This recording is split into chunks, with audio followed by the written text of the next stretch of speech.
आज हमें डिस्कस करना है दो बातें। कौन सा डिस्कस करना है? Determination of number of paired and unpaired electron. देखिए पेयर्ड मतलब होता है युग्मित। क्या होता है? युग्मित होता है, याद रखिएगा। युग्मित इलेक्ट्रॉन, युग्मित और युग्मित, याद रखिएगा। हिंदी में युग्मित और अयुग्मित बोला जाता है। समझ आ रहा है? यानी कि determination of number of paired and unpaired electron, यानी कि किसी भी एलिमेंट में पेयर्ड और अनपेयर्ड यानी कि युग्मित और अयुग्मित इलेक्ट्रॉनों को क्या करना, फाइंड आउट करना है। वो हम बाय द अबव प्रिंसिपल ही क्या कर सकते हैं, सीख सकते हैं। तो आपको पता है कि आजकल हम लोग किसके बारे में डिस्कस कर रहे हैं? एप्लीकेशन ऑफ अबव प्रिंसिपल के बारे में डिस्कस कर रहे हैं, और उसी में बहुत सारी चीजें हम लोग निकालना सीख रहे हैं। दूसरा काम क्या कर सकते हैं? तो ये तो आपका हो गया डिटर्मिनेशन पेयर्ड एंड अनपेयर्ड हो गया। फिर उसके बाद अगला जो डिटर्मिनेशन हम सीखने जा रहे हैं किसके बारे में, कि कोई कंपाउंड जो है, कोई एलिमेंट, कंपाउंड नहीं एलिमेंट, कोई एलिमेंट पैरामैग्नेटिक है या डायमैग्नेटिक है। बेटा पैरामैग्नेटिक को हिंदी में क्या बोलते हैं? क्या बोलते हैं? अनुचुंबकीय बोलते हैं। क्या बोलते हैं इसको? पैरामैग्नेटिक को हिंदी में क्या बोलोगे? अनुचुंबकीय बोलोगे। लिख लेना हिंदी मीडियम के जो भी स्टूडेंट हैं, क्या लिखोगे? अनुचुंबकीय। और डायमैग्नेटिक को क्या बोलोगे? प्रतिचुंबकीय बोलोगे। याद रखोगे। इसके बारे में हमें डिस्कस करना है। बात समझ आ रही है क्या ना? तो जब आप इसको डिस्कस कर लोगे तो ये भी अपने आप में डिस्कस हो जाएगा। आओ किसी एलिमेंट को लेते हैं और उसके बाद डिस्कस करना शुरू करते हैं। देखिए एग्जांपल्स देखिए। अब मैं जो तरीका बताऊंगा उसी से आप बाकी सारी चीजें फाइंड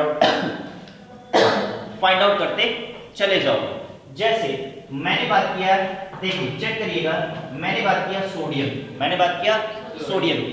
अब अगर मैं सबसे पहले बात करूं कि सोडियम को दिया हुआ है, उसमें नंबर ऑफ पेयर्ड और अनपेयर्ड इलेक्ट्रॉन बताइए।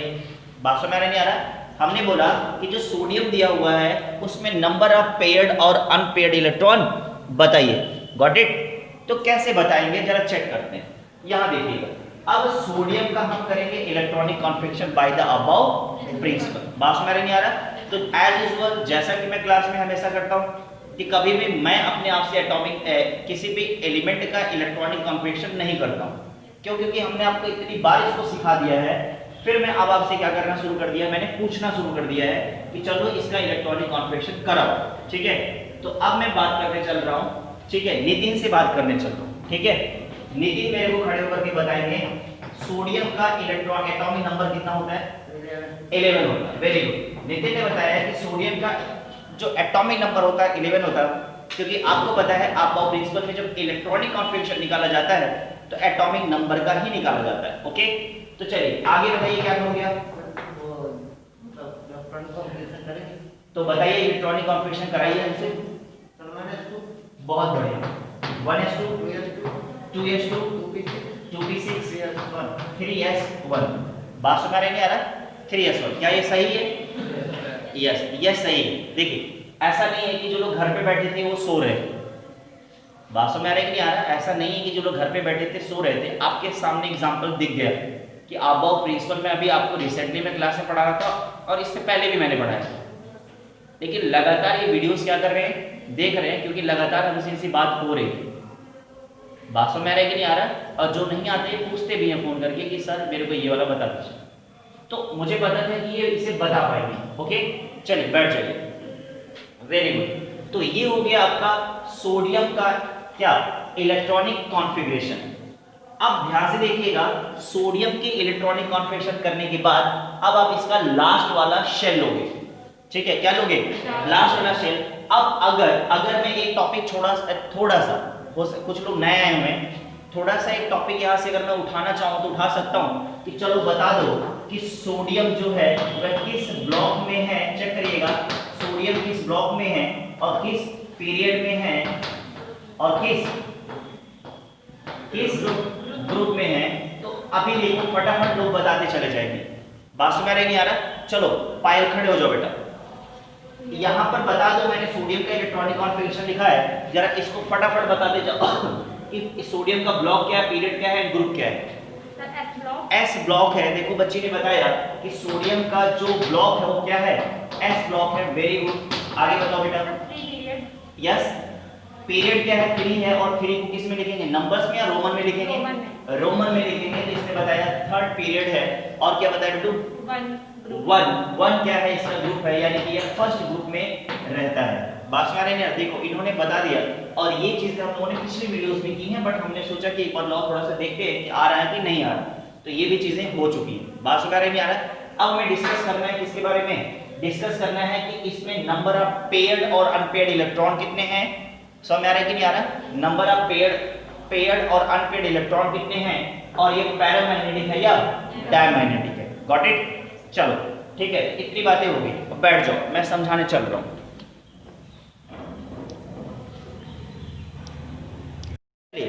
आगे आपने क्या किया है, सोडियम का पैरामैग्नेटिक डायमैग्नेटिक निकालने जा रहे हैं, या सोडियम में पेयर्ड और अनपेयर्ड इलेक्ट्रॉन निकालने जा रहे हैं। तो उसके लिए आपने क्या कर लिया, सोडियम का एटॉमिक नंबर लिखा, उसका इलेक्ट्रॉनिक कॉन्फ़िगरेशन किया, क्योंकि बिना इलेक्ट्रॉनिक कॉन्फ़िगरेशन यानी कि बिना अबव प्रिंसिपल के आप इसको पता कर नहीं पाओगे। समझ में आ रहा है? चेक करिए, लास्ट वाला जो शेल है उसको आप फाइंड आउट कर लीजिए, उसको रिमार्क कर लीजिए। आपने रिमार्क किया लास्ट वाले सेल को, रिमार्क किया। अब आप आइए यहाँ पर, अब आप यहाँ पर आइए। अब यहाँ से आप नंबर ऑफ पेयर्ड और अनपेयर्ड इलेक्ट्रॉन निकालने चल रहे हैं। देखिए अब इसके लिए आपको क्या आना चाहिए, क्वांटम नंबर्स आना चाहिए। क्वांटम नंबर्स में हमने आपको ऑर्बिटल्स बताए थे, याद आ रहा है कि नहीं आ रहा, कि अगर मैं बात करूं, चेक कर लेता हूं कि अगर मैं बात करूं, ठीक है चलिए काजल खड़े हो जाइए। एस के लिए कितने ऑर्बिटल्स बनते हैं, 1 ऑर्बिटल एस के लिए बनता है। पी के लिए कितने ऑर्बिटल्स बनते हैं, 3 ऑर्बिटल्स बनते हैं। वेरी गुड, पी के लिए 3 ऑर्बिटल्स बनते हैं। डी के लिए कितने ऑर्बिटल्स बनते हैं, 5 ऑर्बिटल्स बनते हैं। वेरी गुड, डी के लिए 5 ऑर्बिटल्स बनते हैं। और एफ के लिए कितने ऑर्बिटल्स, 7 ऑर्बिटल्स बनते हैं। These are orbitals. एंड जो ऑर्बिटल्स हैं, बैठ जाइए, ऑर्बिटल्स में क्या पाए जाते हैं, ऑर्बिटल्स में इलेक्ट्रॉन पाए जाते हैं। क्या तेज बोलोगे आप, क्या पाए जाते हैं, इलेक्ट्रॉन। यस, ऑर्बिटल्स में क्या पाए जाते हैं, इलेक्ट्रॉन पाए जाते हैं। ठीक है चलिए बैठ जाइए। एक ऑर्बिटल में, चलिए सूरज, एक ऑर्बिटल में मैक्सिमम नंबर ऑफ इलेक्ट्रॉन कितने हो सकते हैं, 2। यस, एक ऑर्बिटल में मैक्सिमम नंबर ऑफ इलेक्ट्रॉन जो होते हैं 2 हो सकते हैं। एक ऑर्बिटल में मैक्सिमम नंबर ऑफ इलेक्ट्रॉन 2 होते हैं और होने ही चाहिए। बात में रहेंगे आ रहा, चलिए बैठ जाइए। वेरी गुड, आप पीछे खड़े हो जाओ। एक ऑर्बिटल में मैक्सिमम नंबर ऑफ इलेक्ट्रॉन 2 होते हैं, क्या उनके स्पिन सेम होते हैं या अलग अलग होते हैं, अलग अलग होते हैं। कैसे बताइए, वेरी गुड, एक ऑर्बिटल में मैक्सिमम नंबर ऑफ इलेक्ट्रॉन 2 होते हैं और उनके जो स्पिन होते हैं वो अलग अलग होते हैं। जैसे ये हो गया इस तरह से, और ये हो गया इस तरह से। जो इस तरह से दिया इसको बोलते हैं क्लॉकवाइज और इसको बोलते हैं एंटी क्लॉकवाइज। आप गौर से देख सकते हैं कि आपकी क्लास में सारी चीजें मैं पूछ रहा हूँ और सारे के सारे स्टूडेंट्स क्या कर रहे हैं, रिप्लाई कर रहे हैं। या यूं कहें कि पूछते समय मैं थोड़ा सा अपने इंटेलिजेंस का यूज कर रहा हूँ। अब ये क्या होता है, मैं उन बच्चों से पूछ रहा हूँ जिन्होंने इसको क्या कर रखा है, पढ़ रखा है, जिन्होंने हार्डवर्क किया होगा। चलिए फिलहाल अब बात करते हैं इसकी, बैठ जाओ। अब आपने क्या करना है, कुछ नहीं करना है। तो ये बेसिक चीजें मैंने आपको बता दी हैं। अब आप यहाँ आइए, यहाँ पर आपने लिखा 3s1। अब आप यहाँ आ जाइए, आपने s के लिए क्या बनाया है, एक ऑर्बिटल बनाया। क्या बताया, एक ऑर्बिटल बनाया। चेक करिएगा, एक ऑर्बिटल बनाया है और इसमें आपने जब एक ऑर्बिटल में इसमें एक इलेक्ट्रॉन भी दिया है और एक इलेक्ट्रॉन आपने यहाँ रख दिया आपने। जब आपने यहाँ एक इलेक्ट्रॉन रख दिया है तो अब बताइए यह पेयर्ड है या अनपेयर्ड है, अनपेयर्ड। पेयर्ड तो तब होगा ना जब इसमें कितने इलेक्ट्रॉन पाए जाएंगे, किसी भी ऑर्बिटल में जब 2 इलेक्ट्रॉन पाए जाएंगे तो दिस विल बी पेयर्ड। और अगर एक ऑर्बिटल में 2 इलेक्ट्रॉन होने चाहिए और नहीं है तो इट विल बी अनपेयर्ड। बात समझ में आ रहा है? तो कह सकते हैं कि सोडियम में number of paired electron, number of paired electron कितने हो गए, पेयर्ड इलेक्ट्रॉन कितने हो गए, 0। और अनपेयर्ड इलेक्ट्रॉन कितने हो गए, 1 हो गए। Got it? अनपेयर्ड इलेक्ट्रॉन क्या हो गया, ठीक है। और याद रखना, अब एक रूल अब यहां समझ लो कि जब भी किसी एटम में अनपेयर्ड इलेक्ट्रॉन पाए जाएंगे, जब भी किसी एटम में अनपेयर्ड इलेक्ट्रॉन पाए जाएंगे तो वह जो एलिमेंट होगा वह होगा तुम्हारा पैरामैग्नेटिक होगा। कैसा होगा, पैरा मैग्नेटिक होगा, और हिंदी में क्या बोलते हैं पैरामैग्नेटिक को? अनचुंबकीय होगा। तो कह सकते हैं कि सोडियम में अयुग्मित इलेक्ट्रॉनों की संख्या जो है 1 है और युग्मित इलेक्ट्रॉनों की संख्या 0 है। बात में आ रहा है कि नहीं आ रहा है? और सोडियम जो है यह पैरामैग्नेटिक है, ना कि डायमैग्नेटिक। अब दिमाग में बैठ गया कि नहीं बैठ गया? आगे बात समझ में? ठीक है, तो इसको नोट डाउन करो, फिर ढेर सारे क्वेश्चन सॉल्व करना शुरू करते हैं।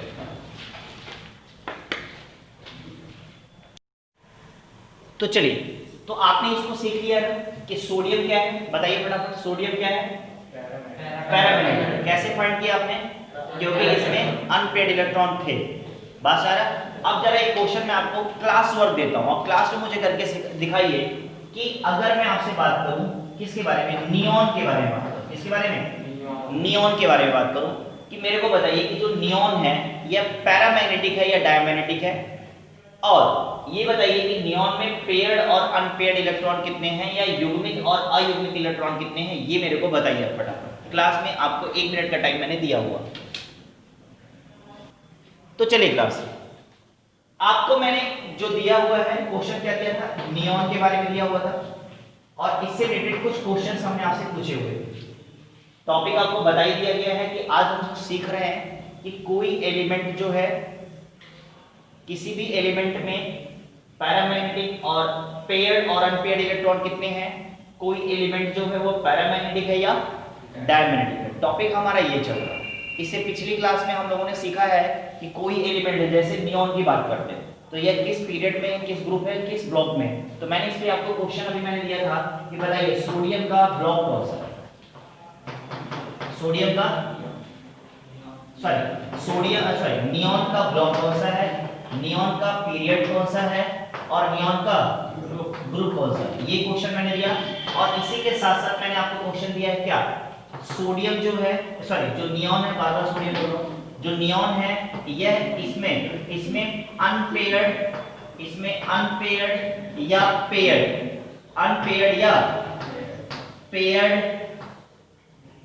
पेयर्ड इलेक्ट्रॉन कितने हैं?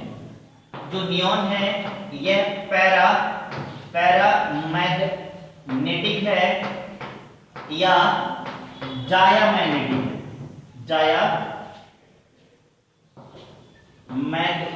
है। ओके, क्या है? डायमैग्नेटिक है। इतने सारे क्वेश्चन इसमें आपको क्या करने, बताने हैं, और ये सारे क्वेश्चन का आंसर सिर्फ और सिर्फ आपको मिल सकता है बाय द अबव प्रिंसिपल। सिर्फ आप इसका इलेक्ट्रॉनिक कॉन्फ़िगरेशन कर लीजिए, और इन सारे क्वेश्चंस को आप नोट में लेके जाइए। समझ आ रहा है कि नहीं आ रहा है?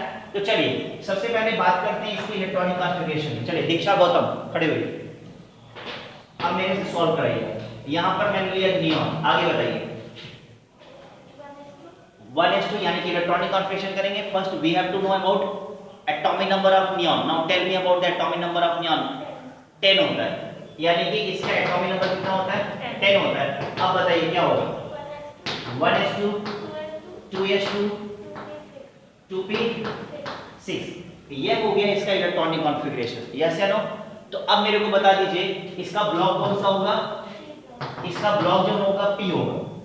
क्यों p ब्लॉक होगा? क्योंकि लास्ट इलेक्ट्रॉन किस में एंट्री कर रहा है? p सब सेल में एंट्री कर रहा है। ठीक है, then block will be p। अब मेरे को बता दीजिए पीरियड कितना कौन सा होगा? सेकंड पीरियड होगा, क्योंकि यह l शेल में जा रहा है। बात समझ, क्योंकि नंबर इसका क्या है? 2 है, और 2 वाला जो नंबर होता है किसके लिए होता है? l सेल के लिए होता है, और l सेल बताता है कि यह सेकंड ग्रुप है। यानी कि रोमन में लिखेंगे या ऐसे लिखते हैं? रोमन में लिखेंगे, यानी कि पीरियड क्या हो गया? सेकंड हो गया। अब ग्रुप कैसे फाइंड करोगे बता दो। ठीक है, लास्ट इलेक्ट्रॉन में अगर आप देखें तो लास्ट इलेक्ट्रॉन कितना है चेक करिएगा। लास्ट इलेक्ट्रॉन यहां देख लीजिए, लास्ट कितना दिया हुआ भाई? यह भी 2 दिया है, यह भी 2 दिया। कितने हो गए? 8। समझ आ रहा है? और 8 है, याद रखिएगा 8 दिया हुआ है, और इसमें 10 ऐड करेंगे तो यह सीधे कहां चला जाएगा? कहां चला जाएगा? 18, यानी कि यह ग्रुप इसका क्या हो जाएगा? 18 ग्रुप हो जाएगा। और इसको 0 ग्रुप भी बोलते हैं, याद रखिएगा। रीजन क्या है उसको पता चलेगा आपको। ठीक है, जब आपको क्लासिफिकेशन ऑफ पीरियोडिक टेबल पढ़ाया जाएगा तो वहां आप सीख पाओगे। यानी कि देखिए इन्होंने करा दिया कि जो ये एलिमेंट दिया है क्या है? p है, और पीरियड कौन सा है? सेकंड है, और ग्रुप कौन सा है 18। अच्छा कुछ बच्चे नए हैं उनको मैं बता ही देता हूँ, अच्छा परेशान हो रहे होगे तुम लोग। यहाँ से देखो, बैठ जाओ, अब बैठ जाओ। ये देखो यहाँ पर मैंने यहाँ रिमार्क कर दिया, इसको कर दिया, लास्ट वाला इलेक्ट्रॉन रिमार्क कर दिया। लास्ट इलेक्ट्रॉन जिस शेल में एंट्री कर रहा है, अगर S पे जा रहा होगा तो S होगा, P पे जा रहा होगा तो P होगा, D पे जा रहा होगा तो D होगा, और F पे जा रहा होगा तो F होगा। बात समझ नहीं आ रहा? तो ये तुम्हारा कौन सा हो जाएगा, P सब सेल में जा रहा है, तो अब उसका ब्लॉक कौन सा हो जाएगा, P हो जाएगा। जो लास्ट वाला इलेक्ट्रॉन होता है, याद रखिएगा, last electron tells about the group. अब लास्ट में याद रखिएगा, सिर्फ लास्ट यही नहीं है, लास्ट 2 ये भी है, 2 ये भी है। तो लास्ट शेल ये कौन सा है तुम्हारा, ये K शेल है, और ये तुम्हारा क्या है, L शेल है। तो total number of last shell में क्या करना पड़ेगा, दोनों को ऐड करना पड़ेगा। 2 + 6 कितना हो गया 8, और ये P ब्लॉक का एलिमेंट है, इसमें 10 ऐड करना सिखाया गया है। तो अब कितना हो जाएगा 18 हो जाएगा। तुम्हारा ग्रुप कौन सा हो जाएगा, 18 हो जाएगा। और जो आगे नंबर्स लगे होते हैं जिस सेल में लास्ट इलेक्ट्रॉन एंट्री कर रहा होता है, ये नंबर्स बताते हैं इसके बारे में, पीरियड के बारे में बताते हैं। और पीरियड को हमेशा किस में लिखा जाता है, रोमन नंबर में लिखा जाता है। ये बातें मैंने आपको बताई हुई हैं, ठीक है। इतनी बातें हो गई। अब हम डिस्कस करेंगे किसके बारे में, यह पैरामैग्नेटिक और ये हो गया। अब आ जाओ लास्ट वाले इलेक्ट्रॉन को चेक करते हैं। लास्ट वाला शेल ये है, लास्ट वाला शेल यही तो है। अब इसको रिमार्क कर लिया, यहाँ आ गया 2p6 हो गया।